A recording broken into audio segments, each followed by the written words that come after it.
जय माता दी। आप सभी का हमारे YouTube चैनल पे बहुत बहुत स्वागत है। आज मैं आप सभी को शीतला अष्टमी पर सुनी जाने वाली कथा सुनाऊंगी। शीतला अष्टमी को बासुड़ा के नाम से भी जाना जाता है। यह व्रत चैत्र मास के कृष्ण पक्ष में अष्टमी या लोकाचार अपने अपने क्षेत्र के आधार पर होली के बाद पड़ने वाले पहले सोमवार अथवा गुरुवार को किया जाता है।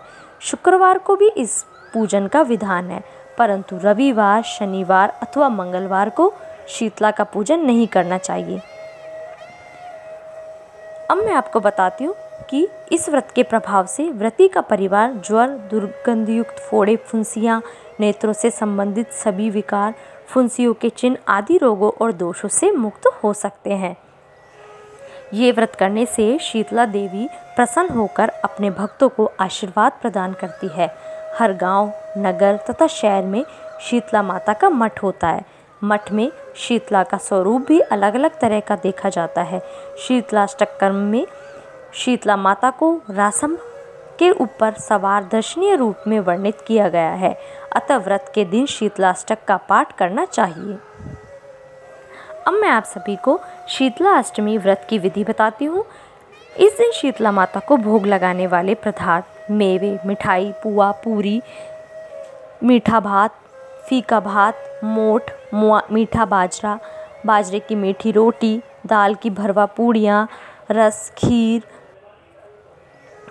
आदि एक दिन पूर्व ही सायंकाल में बना लिए जाते हैं। रात्रि में ही दही जमा दिया जाता है, इसलिए इसे बासुड़ा के नाम से जाना जाता है। जिस दिन व्रत होता है उस दिन गर्म पदार्थ नहीं खाए जाते। इस कारण घर में चूल्हा भी नहीं जलता। इस व्रत में 5 उंगली हथेली सहित घी में डुबोकर रसोई घर की दीवार पर छापा लगाया जाता है। उस पर रंगोली और अक्षत चढ़ाकर शीतला माता के गीत गाए जाते हैं। सुगंधित गंध, पुष्पादि और अन्य उपचारों से शीतला माता का पूजन कर शीतलाष्टक का पाठ करना चाहिए। शीतला माता की कहानी सुननी चाहिए। रात्रि में दीपक जलाने चाहिए एवं जागरण करना चाहिए। बासुड़ा के दिन प्रातः एक थाली में पूर्व संध्या में तैयार नैवेद्य में से थोड़ा थोड़ा सामान रखकर राबड़ी, चावल आदि जो भी आपने बनाया है उसमें से रखकर हल्दी, धूप बत्ती, जल का पात्र, दही, चीनी, गुड़ और अन्य पूजन आदि सामग्री सजाकर परिवार के सभी सदस्यों के हाथ से स्पर्श कराकर शीतला माता के मंदिर जाकर पूजन करना चाहिए। छोटे छोटे बालकों को साथ ले जाकर उनसे माता जी को ढोक भी दिलानी चाहिए। होली के दिन बनाई गई गुलड़ी, जिन्हें बड़ूकला कहते हैं, की माला भी शीतला माता को अर्पित करने का विधान है।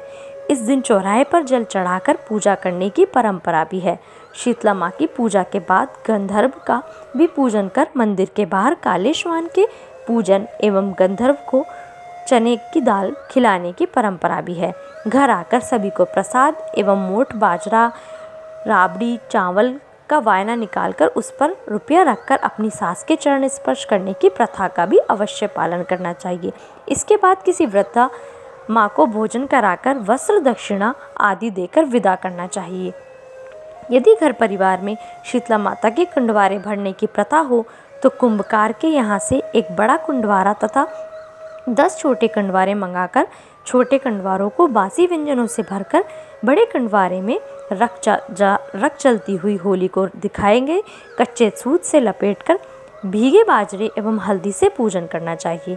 इसके बाद परिवार के सभी सदस्य ढोक दे पुनः सभी कंडवारों को गीत गाते हुए शीतला माता के मंदिर में जाकर चढ़ा दें।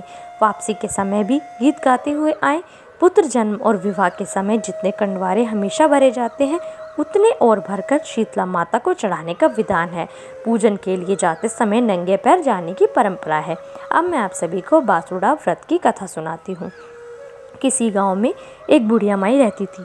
शीतला माता का जब बासुड़ा आता तो वह ठंडे भोजन से कुंडे भरकर पूजन करती थी और स्वयं ठंडा भोजन ही करती थी। उसके गांव में और कोई भी शीतला माता की पूजा नहीं करता था। एक दिन उस गांव में आग लग गई, जिससे उस बुढ़िया माँ की झोपड़ी को छोड़कर सभी लोगों की झोपड़ियाँ जल गई, जिससे सभी को बड़ा दुख हुआ और इसके साथ ही बुढ़िया की झोपड़ी को सही सलामत देखकर बड़ा आश्चर्य भी हुआ। तब सब लोग उस बुढ़िया के पास गए और इसका कारण पूछा। बुढ़िया ने कहा कि मैं तो बासुड़े के दिन शीतला माता की पूजा करके ठंडी रोटी खाती हूँ, तुम लोग यह काम नहीं करते, इसी कारण मेरी झोपड़ी शीतला माता की कृपा से बच गई और तुम सबकी झोपड़ियाँ जल गई। तभी से शीतलाष्टमी के दिन पूरे गांव में शीतला माता की पूजा होने लगी तथा सभी लोग एक दिन पहले के बने हुए बासी पदार्थ ही खाने लगे। हे शीतला माता, जैसे आपने उस बुढ़िया की रक्षा की वैसे ही सबकी रक्षा करना। बासी भोजन से ही शीतला माता की पूजा वैशाख माह के कृष्ण पक्ष के किसी भी सोमवार या किसी दूसरे शुभवार को भी करने का विधान है। वैशाख माह में इसे बूढ़ा बासुड़ा के नाम से तथा चैत्र कृष्ण पक्ष में बासुड़ा के नाम से जाना जाता है। धन्यवाद। इस वीडियो में बस इतना ही। प्लीज़ आप मेरी वीडियोस को लाइक कीजिए, शेयर कीजिए और मेरे चैनल को सब्सक्राइब कीजिए।